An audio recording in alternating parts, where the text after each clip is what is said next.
శ్రీ అనుభవానంద స్వామివారి సర్వసిద్ధాంత సౌరభం శైవఖండం 19వ భాగం 12/3/24 పాశుపత మతాన్ని గురించి వివరిస్తున్నారు అనుభవానంద స్వామి. తథా పాశుపతి మతం పాశుపతం శాస్త్రం భగవతా పశుపతినా పశుపాశ విమోక్షణాయ అధాతః పాశుపత యోగ నిధి వ్యాఖ్యాస్యామః. ఈ విధంగా పశుపతి మతం అనబడే పాశుపత శాస్త్రాన్ని పశుతుల్యులైన అజ్ఞ అంటే జ్ఞానం తక్కువగా ఉన్న పాశ విమోక్షణకై భగవంతుడైన పశుపతి చేతనే రచింపబడి ఈ పశుపతి యోగ విధానాన్ని వ్యాఖ్యానిస్తాను అని పుష్పదంతుడు సింహ మహిమ్న స్తోత్రంలో ఆయన చెప్పుకున్నాడు. అని దీనికి వ్యాఖ్య రాసిన మధుసూదన సరస్వతి స్వామి దానికి వ్యాఖ్య చేస్తూ చెప్పారు.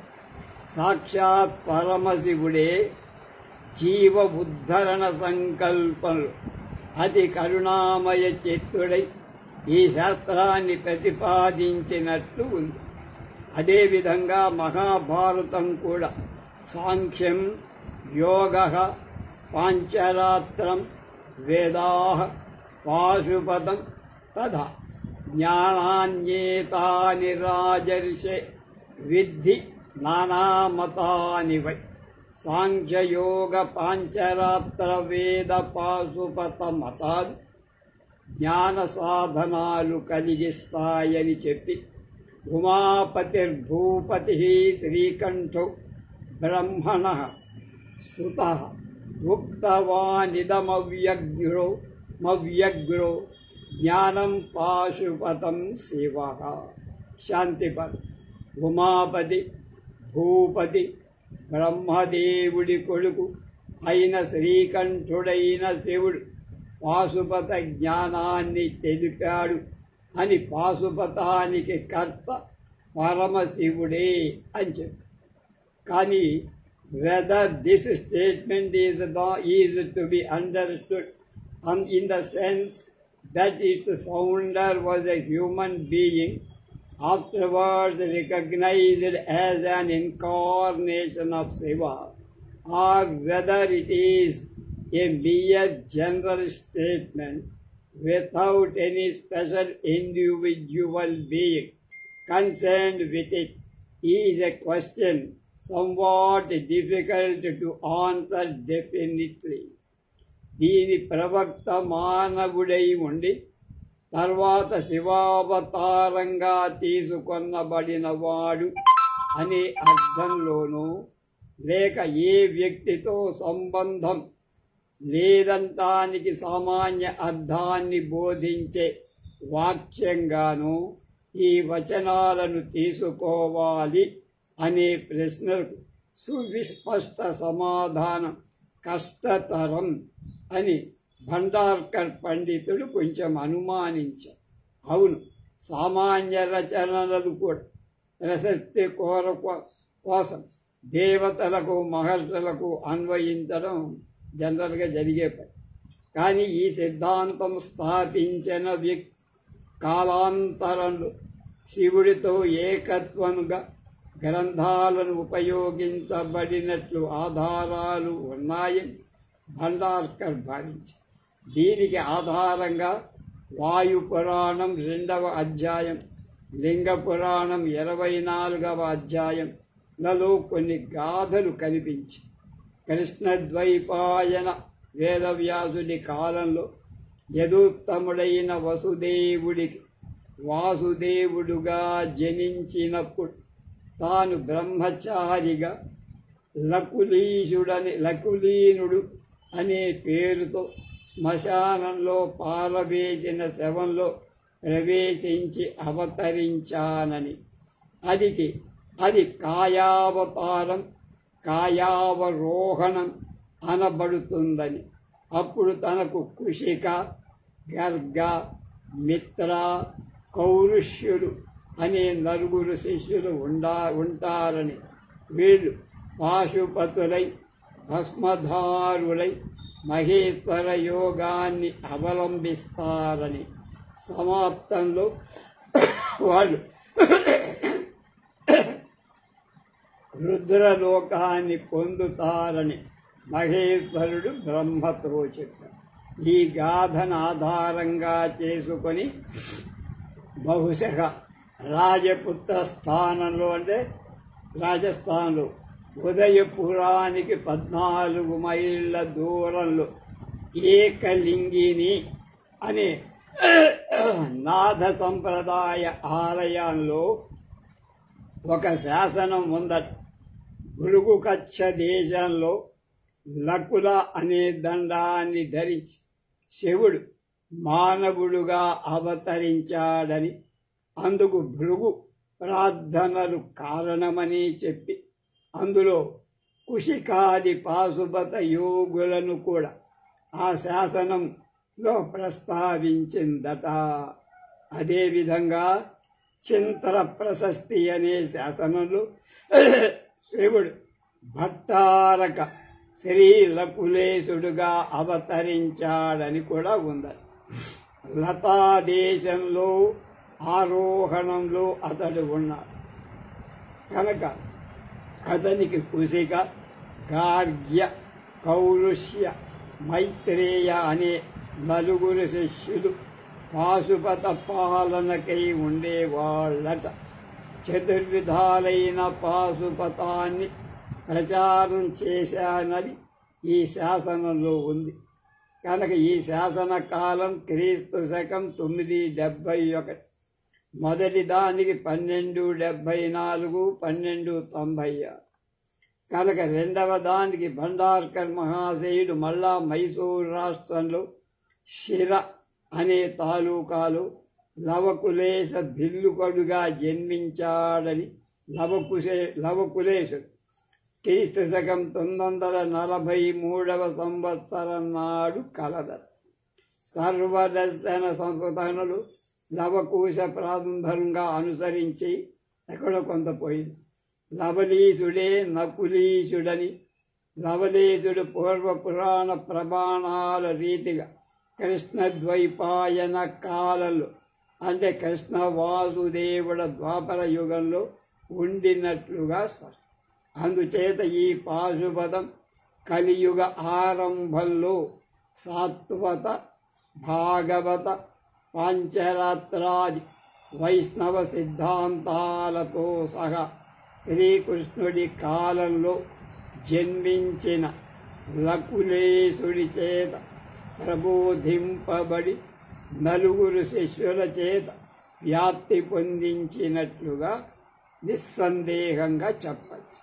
గురు పరంపరా స్తోత్రంలో కూడా సదాశివం, స్కందం, కేశవం, పద్మసంభవం అనే దేవతా గణాల తరువాత నందీశ్వరం, కుంభయోనిం, భరద్వాజ, అత్రి, గౌతమాన్, దధీచి, ముపమన్యుంచ, మార్కండేయంచ, పరాశర అని మహర్షి సందోహాలను స్మరించి శ్వేతం లకులేశంచ నీలకంఠ శివాహ్వయం అని లకులేశుని సూచించు. అతని తరువాత ప్రఖ్యాతులైన శివాచార్యులు తెలపబడి ఉన్నారు కనుక ఈ నిర్ణయం బాగానే ఉందంటున్నారు మన అనుభవానందు. పాశుపతం అర్థమేమిటి అసలు? తస్మాత్ పురుషార్థకామై పురుషధౌరేయై పంచార్థ ప్రతిపాదన పరం పాశుపత శాస్త్రం ఆశ్రయణీయం. మళ్ళా తస్మాత్ పురుషార్థకామై పురుషధౌరేయై సంచార్థ ప్రతిపాదన పరం పాశుపత శాస్త్రం ఆశ్రయని.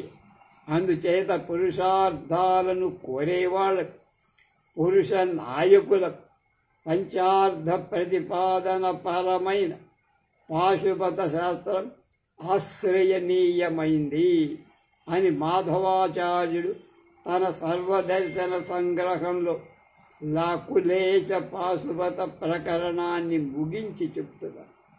ఎందుచేతంటే ఈ శాస్త్రం ముముక్షు కోటికి అవలంబనీయం అనే విషయం కొంచెం చూద్దాం. నిజమా కాదు?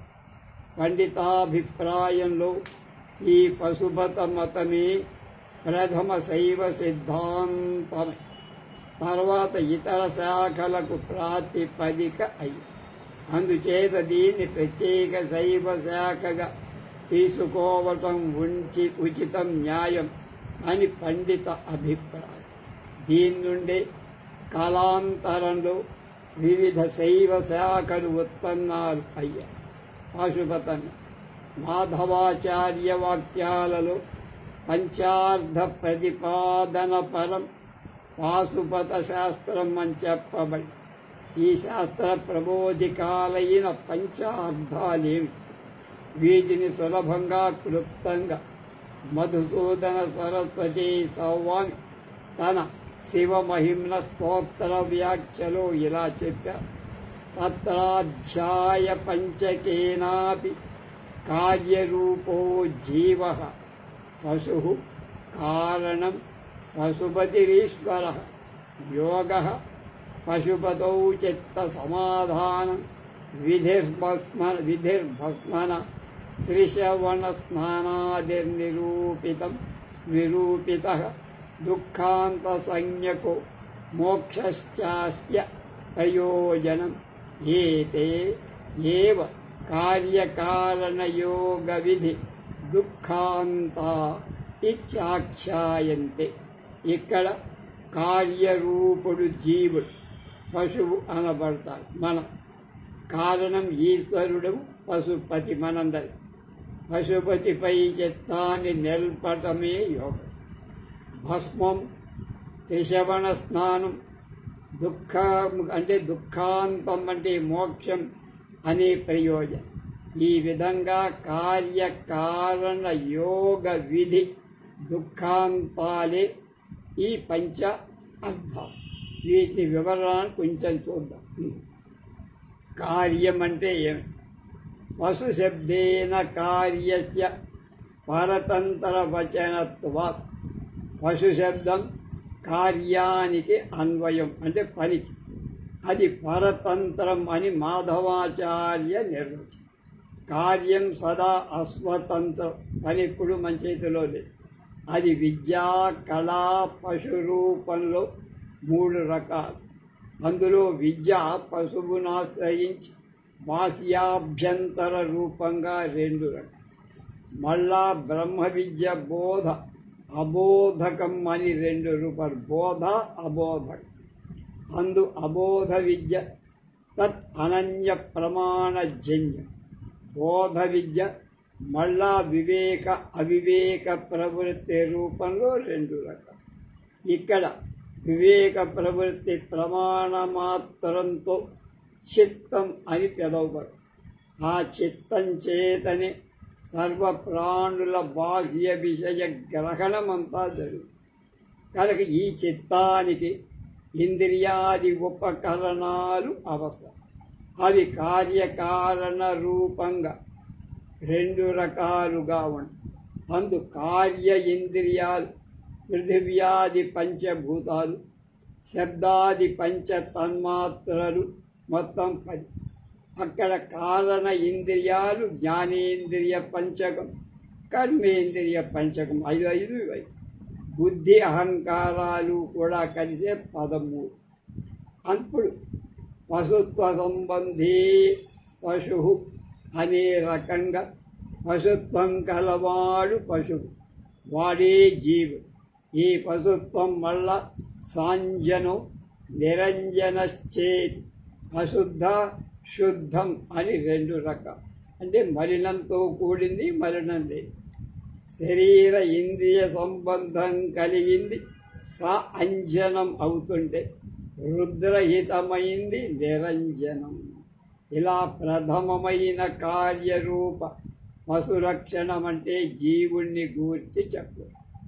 రెండు కారణాన్ని గురించి చెబుతున్నా. సమస్త సృష్టి స్థితి సంహార అనే గ్రహకారి కారణం. అది ఏకమై ఉన్న గుణకర్మ విభేదాలను అనుసరించి విభాగమై నానాత్వమై పతి సాధ్యాతి రూపాలను పొంది ఉంటాం. పతిత్వం అంటే నిరతశయ దృక్ క్రియాశక్తిమత్వంగా ఉండ. అందుచేత అతడు నిత్యపాలకు సాధ్యత్వాన్ని కలిగి ఉండటానికి ఆగంతకం కాని స్వాభావిక ఐశ్వర్యత్వం కలిగి ఉండాలి.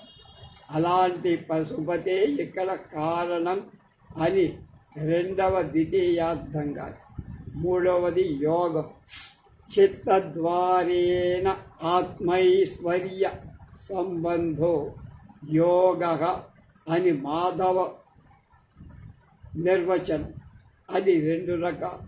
క్రియాలక్ష్య, క్రియ ఉపపరమ లక్ష్యం. అంటే క్రియాపరత్వమైంది, క్రియ లేనటువంటిది. అందులో జపధ్యానాది రూపమైంది క్రియాలక్షణయో. రెండవ దానిలో ఈ సాధనా సంబంధం ఏమీ ఉండక కేవలం సంవిత్ సంబంధం, హృదయ సంబంధం అని చెప్పారు. నాలుగవది విధి.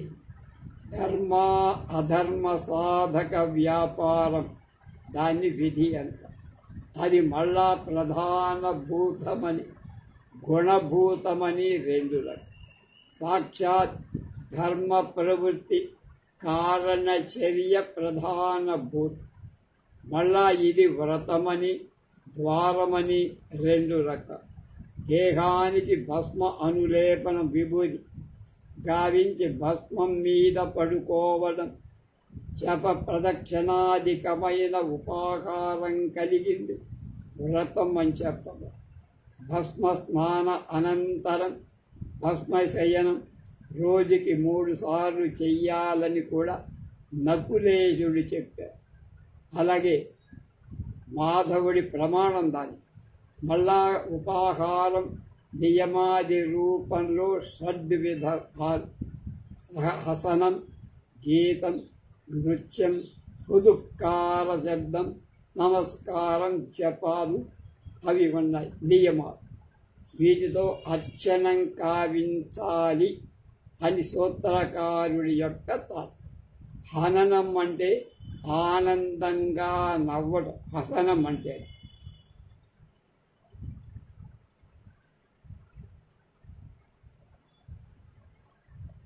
హసనం అంటే ఆనందంగా నవ్వు.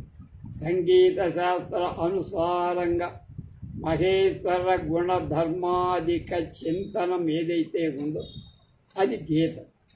నాట్యశాస్త్ర అనుగుణ్యంగా ఆర్ద్ర హృదయంతో హావభావాలతో ఆడటం అనేది నృత్యం.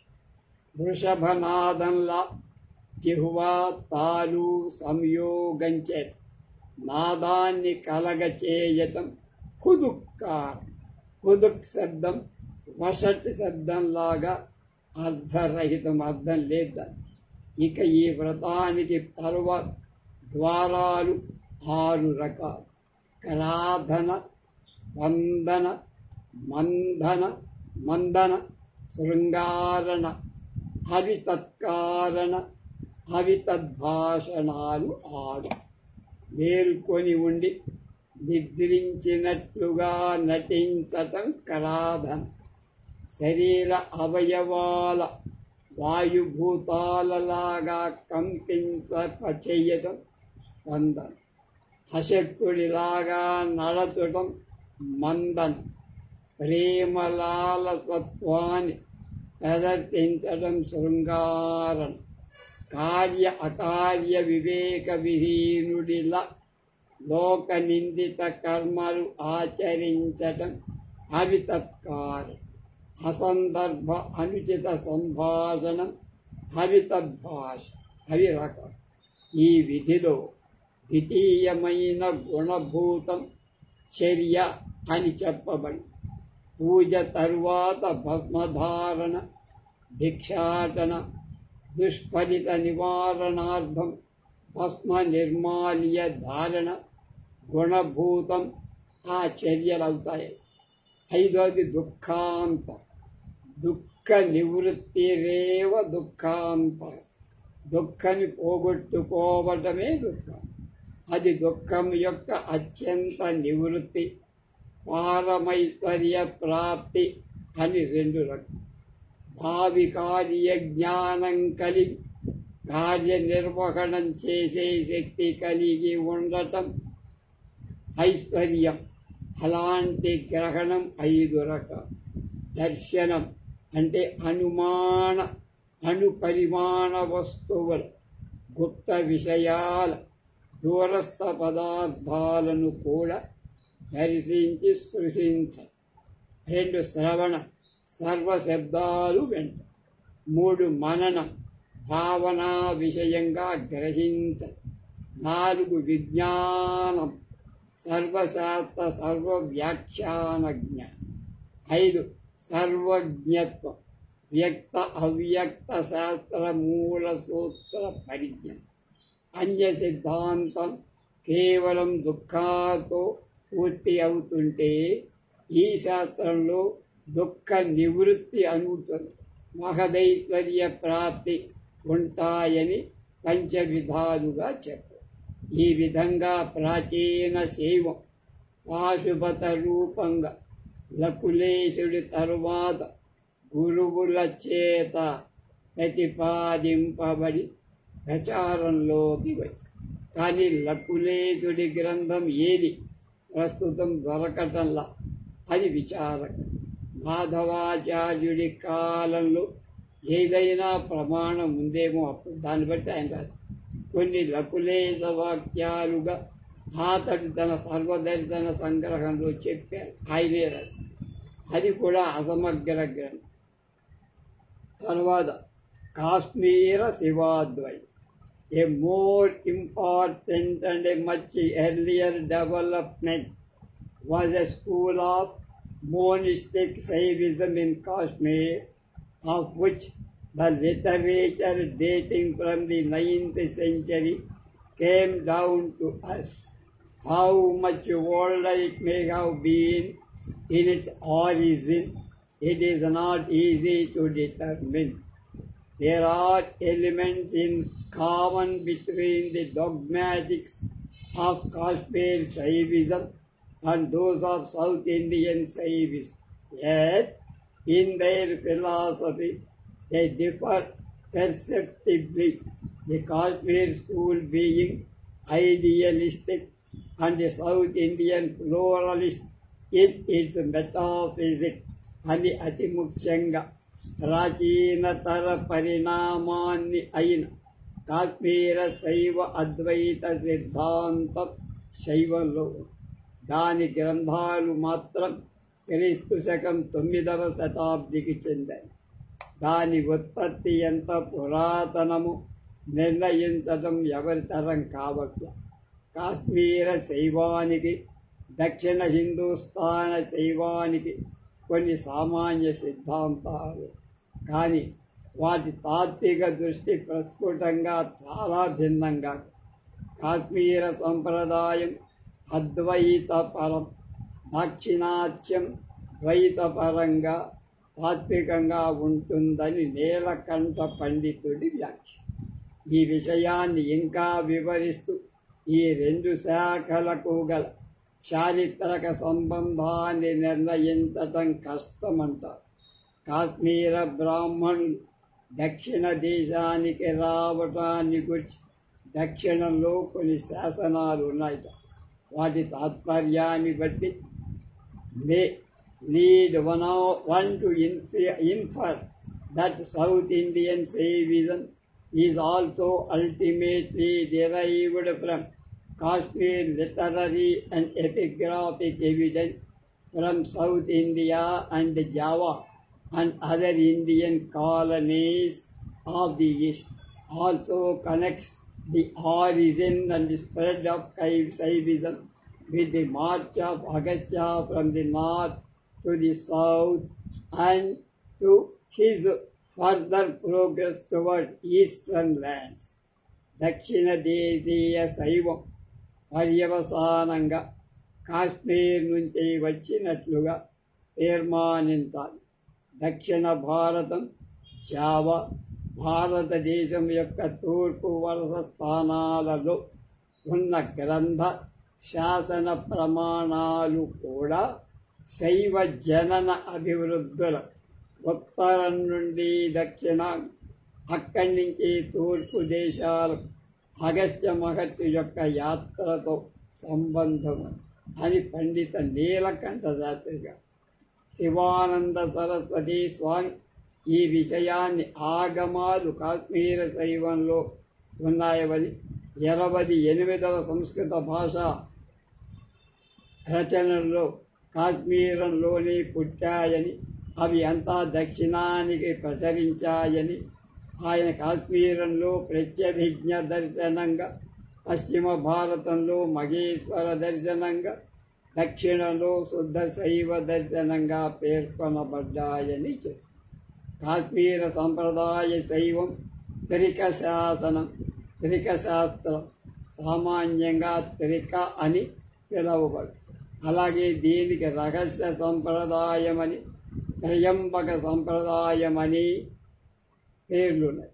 మొత్తం 92 ఆగమ శాస్త్రాలలో సిద్ధ, నామక, మాలిని ఆగమాల మాత్రం ప్రమాణంగా తీసుకొని శివశక్తి అణువుల గురించి, శివశక్తి నరుల గురించి ప్రస్తావించటం చేత కానీ పర అపర పరాశక్తులను ప్రతిపాదించటం చేత కానీ అభేద భేదాలను పరమార్థకంగా గురించి చల్పటం చేత కానీ ఇది త్రిక సంవాదం సంప్రదాయం. కనుక ఈ త్రికవాదం కాశ్మీరం స్వాతంత్రవాదం, స్వాతంత్ర స్పందన అని, అభాసవాదమని కాశ్మీరుల చేత ప్రాచుర్యం పొందటం చేత కాశ్మీర శైవమని. The Trika is a spiritual philosophy because its doctrines regarding reality, the world and man are derived from a wealth of spiritual experiences and are not constructions based upon an analysis of the ordinary experiences of man. పారమార్థ ప్రపంచ మానవుల గురించిన దాని భావాలు సామాన్య మానవ అనుభవ విమర్శనాలపై ఆధారపడకుండా పారమార్థిక అనుభవ సంపద నుండి వచ్చాయి అని త్రిక విధానంలో పారమార్థిక తత్వ విచారణంగా ఆచార్య అరవింద భాసుడు అనేటువంటి ఆయన చెప్పారు.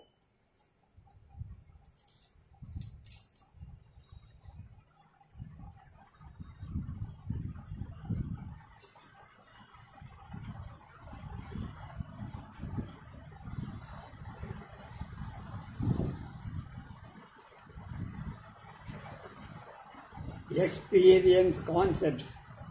Its greatest exponents were yogis of high stage. దాని సుప్రసిద్ధ ప్రవక్తలు ఉన్నత స్థానం పొందిన యోగి వరే అని ఆచార్య భాస్కర్. అందుచే the Trika in short is a rational exposition of a view of reality obtained primarily through more than normal experience. ఈ త్రికం ఒక్క మాటలో ముఖ్యంగా అలౌకిక అనుభూతితో పారమార్థాన్ని గురించి సహేతుకమైన వివరణగా అతని గాఢతరమైన విశ్వం. ఈ కాశ్మీర శైవాన్ని గురించి పండిత్ భండార్కర్ కూడా a system of Shaivism more human and rational, సయుక్తికంగా దయాపరమైందిగా శైవ విధానాన్ని చెప్పారు.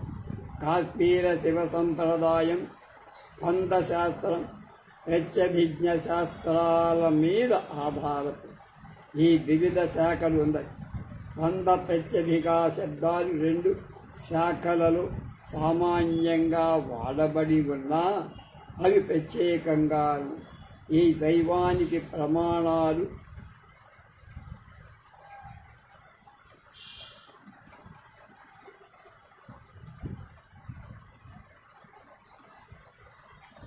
కనుక